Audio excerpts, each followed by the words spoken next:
स्वागत। आज की बात को यहाँ से शुरू करते हैं कि एक पुस्तक पूरी दुनिया में बहुत धूम मचा रही है। अब किसी पुस्तक का धूम मचाना ये वास्तव में बड़ी विशेष बात होती है, लेकिन पुस्तकों की दुनिया में एक बात तो बड़ी चर्चित रहती है कि जब किसी पुस्तक की चर्चा होने लगती है तो वो चर्चा पूरी दुनिया में होने लगती है और वो भारत में भी आती है। लेकिन भारत में इस पर कोई चर्चा नहीं हो रही, इसलिए इस पुस्तक को चर्चा के लिए लिए है। आपको बताएं कि ये पुस्तक है caste, the origin of our discontent. Isabel Wilkerson की ये पुस्तक, ये पत्रकार हैं, वरिष्ठ पत्रकार और प्रसिद्ध पत्रकार, अफ्रीकी अमेरिकी मूल की। Caste, the origin of our discontent, इस पुस्तक पर बातचीत करने से पहले हम आपको सुना रहे हैं बाबा साहेब डॉक्टर अम्बेडकर का एक छोटा सा उदाहरण। ये उदाहरण हमने चुना है बाबा साहेब के उस शोध ग्रंथ से और उस शोध पत्र से, जो शोध पत्र उन्होंने caste in India, their mechanism, genesis and development, इस विषय पर उन्होंने कोलंबिया विश्वविद्यालय के लिए इसे लिखा था और वहाँ पढ़ा भी था। ये 1916 की बात है। आपको ज़रा पढ़कर सुनाते हैं और उसके बाद इसाबेल विल्करसन की इस पुस्तक पर थोड़ी सी चर्चा करेंगे कि ये पुस्तक क्यों चर्चा में है। बाबा साहेब डॉक्टर अम्बेडकर लिखते हैं कि जाति एक डरावनी और जटिलता में उलझी हुई एक संस्था है, लेकिन इसे जाना जा सकता है। सैद्धांतिक और व्यवहारिक रूप से जाति एक समस्या, एक ऐसी समस्या जो विशाल है, और व्यावहारिक रूप से ये एक ऐसी संस्था है जिसके बड़े परिणाम हमारे सामने आते हैं। वैसे यह एक स्थानीय समस्या भी है, लेकिन बड़ी महत्वपूर्ण बात यहाँ से बाबा साहब लिख रहे हैं, देखिए, लेकिन भारत में जब तक जाति मौजूद है तब तक वो कुप्रथाएं बनाए रखने में सक्षम है। जब तक जाति है तब तक शायद ही कोई हिंदू अंतर्जातीय विवाह करें।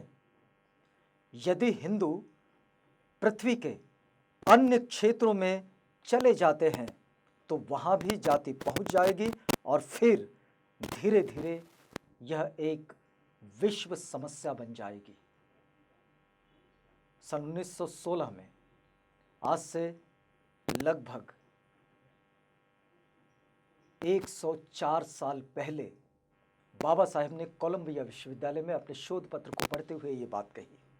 और आज रंग भेद और नस्ल भेद की समस्या से जूझती हुई अफ्रीकी अमेरिकी मूल की इसाबेल विल्करसन ने जब ये पुस्तक लिखी तो ये पुस्तक उस समस्या का अभ्यास करते करते वो जाति तक पहुंची, जो नस्ल भेद, रंग भेद और जाति से जुड़ जाती है। और फिर इन तीनों विषयों को, तीनों समस्याओं को इकट्ठे करके इसाबेल विल्करसन ने इस पुस्तक की रचना की है और इसलिए ये पूरी दुनिया में चर्चा में है। आपको बताएं कि इसाबेल ने इस पुस्तक के जरिए, यानी कि caste, the origin of our discontent, इस पुस्तक के जरिए जाति भेद के चश्मे से उन्होंने रंग भेद और नस्ल भेद की समस्या को समझने का प्रयास किया है। और ये दुनिया में एक बड़ा ही अलग तरह का काम है। बहुत सारे लोगों ने इन विषयों पर काम किया, लेकिन कोई भी जो श्वेत लेखक या लेखिका है, उन्होंने ये काम कभी नहीं किया। और इसलिए इस वजह से ये जो पुस्तक है, ये पुस्तक अपने आप में बड़ी महत्वपूर्ण पुस्तक बन जाती है। लेकिन ये पुस्तक चर्चा में कब आई?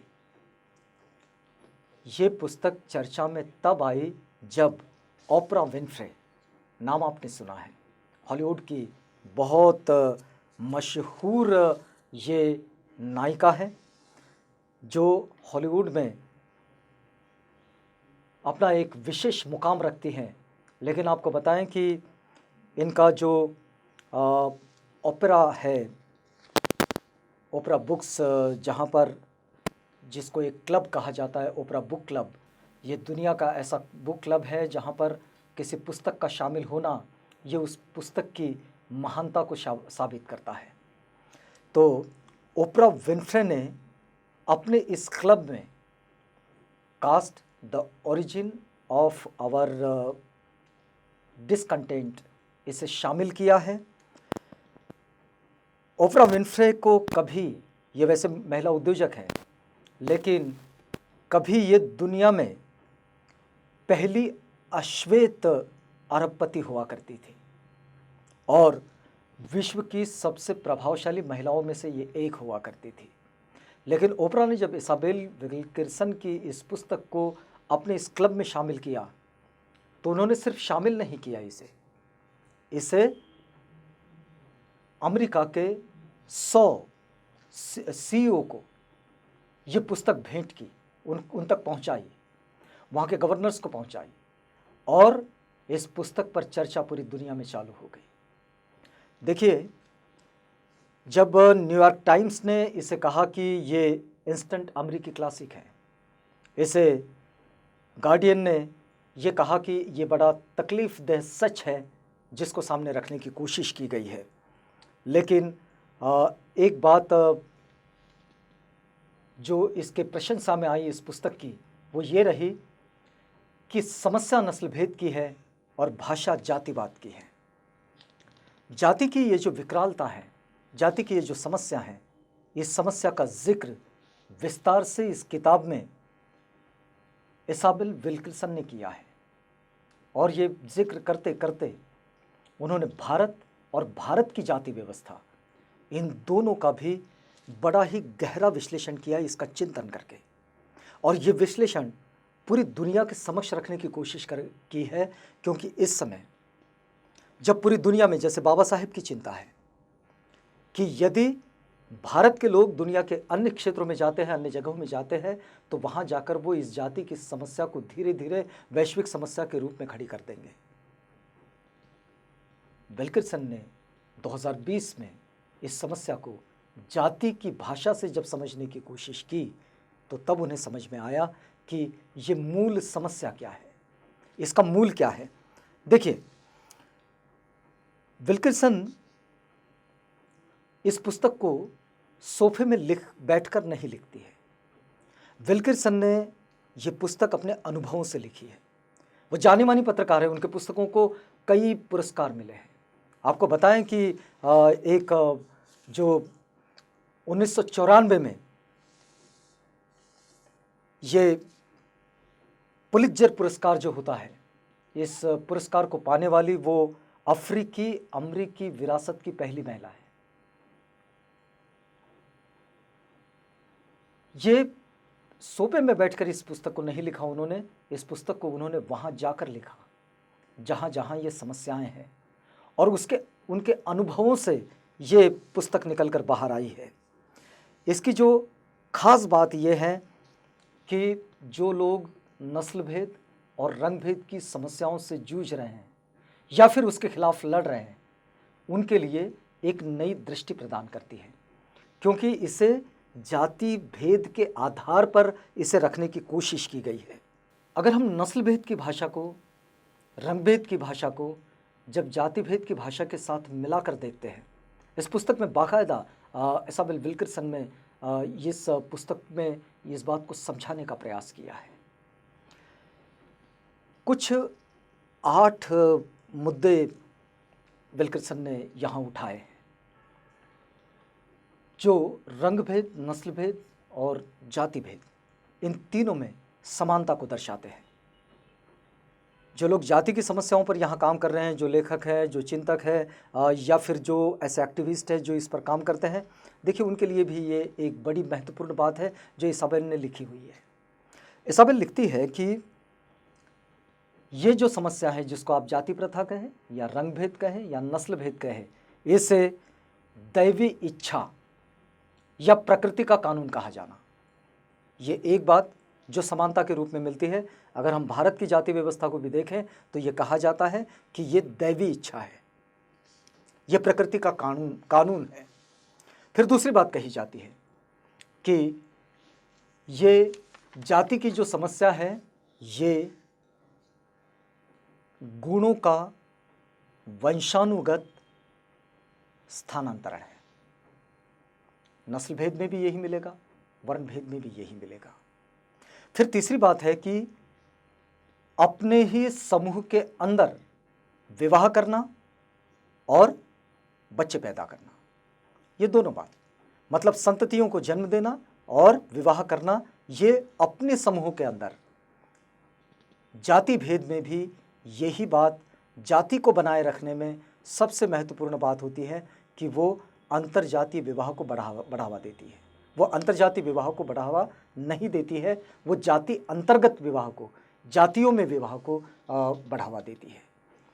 एक और बात कि पवित्र बनाम अपवित्र की धारणा, यह अवधारणा जाति में भी मिलेगी, नस्ल में भी मिलेगी और रंग में भी मिलेगी।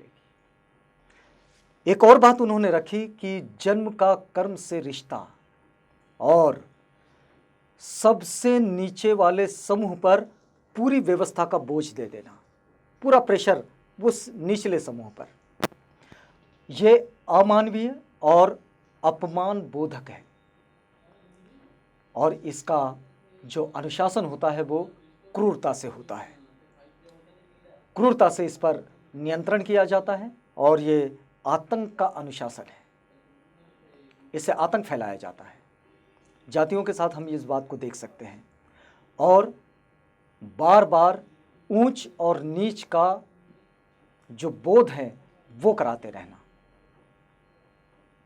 जब हम वैश्विक भेदभाव की समस्याओं को जब जाति के आईने से देखना शुरू करते हैं, तब इन चीज़ों को हम लोग बहुत बेहतर तरीके से समझने की कोशिश कर सकते हैं कि देखिए कि हर तरफ जहाँ जहाँ भी डिस्क्रिमिनेशन है, उस डिस्क्रिमिनेशन के यही आधार है।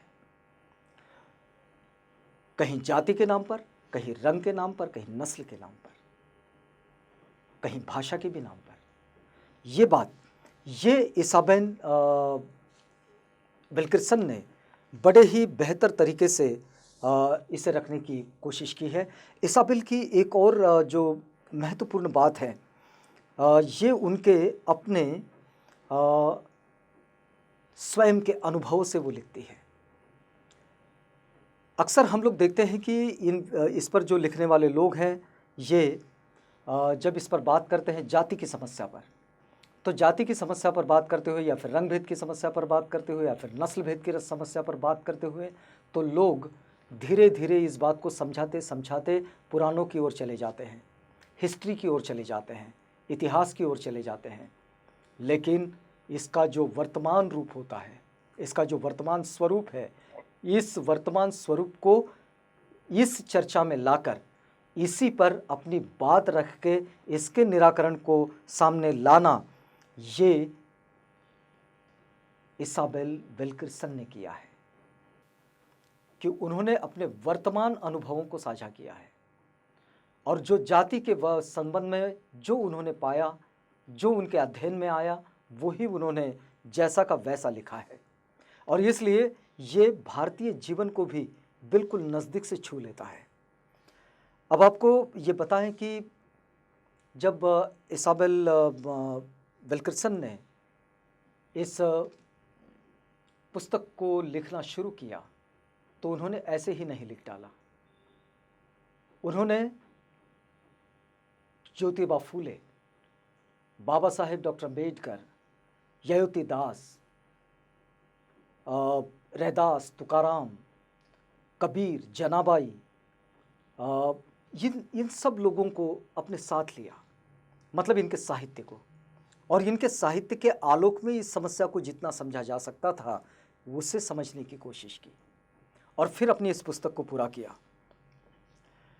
ये इसके साथ जो वर्तमान में इस समस्या के साथ जो लोग जी रहे हैं और इस समस्या से लड़ रहे हैं, जाति की समस्या से, इस जाति की समस्या से लड़ने वाले लोगों से उन्होंने प्रत्यक्ष मुलाकात की और इसके लिए उन्होंने भारत की यात्रा भी की और भारत की यात्रा करके यहाँ जाति की समस्या से जूझ रहे लोगों से उन्होंने बातचीत की, उन कार्यकर्ताओं से बातचीत की, उन छोटे छोटे समूह से बातचीत की, उनकी वास्तविक स्थिति को देखा और तब इस पुस्तक को उन्होंने पूरा किया।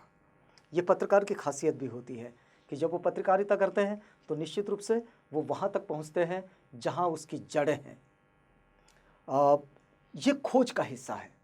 फिर उन्होंने जब ये काम किया तो अमेरिका में भी जब उन्होंने इस बात को लिखा तो उन्होंने उस जाति विरोधी संगठनों के साथ वो जुड़ी और उनके साथ काम करके उन समस्याओं को ठीक तरीके से जाना, समझा और फिर उसको अपने शब्दों में किताब के ज़रिए वो लेकर आई हैं। एक और बात जो इस पुस्तक की विशेषता को बताती है कि हम लोग अगर देखें सामान्य रूप से तो बहुत सारे लेखक जो ऐसे होते हैं कि जो जातियों की जो क्रूरता है वो इस बात को भी अंकित नहीं कर पाते और कई बार ये बताते हैं कि ये जो जाति है ये नहीं जाति है, मतलब जो जाति ही नहीं, मतलब इसके बने रहने वाली जो बात है इसको वो गुण के रूप में रखने की कोशिश करते हैं, लेकिन इसका जो टिकाऊपन है, इस टिकाऊपन को वो उसकी क्रूरता के रूप में कभी देखते नहीं। इसाबेल विल्किंसन ने ये जब इस पुस्तक को लिखा है उन्होंने, तो तब उन्होंने इस जाति की प्रशंसा के लिए उन्होंने एक भी शब्द नहीं कहा, क्योंकि इसकी प्रशंसा करने जैसी कोई बात ही नहीं है। जो दो मनुष्यों के बीच अगर भेद निर्माण करती है, दूरियां बनाती है, तो फिर इसकी प्रशंसा कहाँ करें। तो इसलिए उन्होंने जातिवाद की एक जातिभेद की, जातिवाद की एक नई परिभाषा दुनिया के सामने रखी है और वो कहती है कि कोई भी कार्य या व्यवस्था जो किसी व्यक्ति को नीचे धकेलती है या फिर उसे किसी खास खांचे में बंद करके रख देती है या फिर किसी व्यक्ति को एक निर्धारित श्रेणी के मुताबिक या तो ऊपर उठाती है या तो फिर नीचे गिराती है, वो है जाति। इसाबेल विल्किंसन की ये जो बात है, हम बाबा साहेब के आलोक में भी इसको समझ सकते हैं। जब बाबा साहेब ने जातियों की इस बात को समझाने की कोशिश की तो उन्होंने कहा कि ये जो जाति व्यवस्था है, ये वर्ण व्यवस्था है, ये एक ऐसे बहुमंजिला इमारत की तरह है, बहुमंजिला भवन की तरह है, जहाँ कहीं भी सीढ़ियाँ नहीं है। जो जिस माले पर है उसे वहीं रहना है, वो वहाँ से नीचे या ऊपर नहीं जा सकता। ये जो वाटर टाइट कंपार्टमेंट है, इस वाटर टाइट कंपार्टमेंट को आज के वक्त में, आज की भाषा के साथ, आज के परिवेश में, आज इस समस्या से जूझते हुए लोगों के अनुभवों के साथ अपनी कलम से किताब के रूप में प्रस्तुत किया है इसाबेल विल्किंसन ने। इस पुस्तक का नाम है caste, the origin of our discontent. जाति हमारी सभी समस्याओं का मूल है या फिर हमारे असंतोष का मूल है। लेकिन ये पुस्तक चर्चा में लेकर आई है ओपरा विनफ्रे, जो कि ओपरा बुक्स क्लब को चलाती है और इस क्लब में उन्होंने इसको जब शामिल किया तो ये पूरी दुनिया में चर्चा का विषय बन गई। लेकिन जाति की वही समस्या कि भारत में इसकी चर्चा न के बराबर है। सिर्फ वही चर्चा है जहाँ जातियों से जूझने वाले लोग हैं और जाति की समस्या पर अपनी बात रखने वाले और जाति की समस्या से लड़ने वाले कार्यकर्ता है, बस वहीं पर इसकी चर्चा है।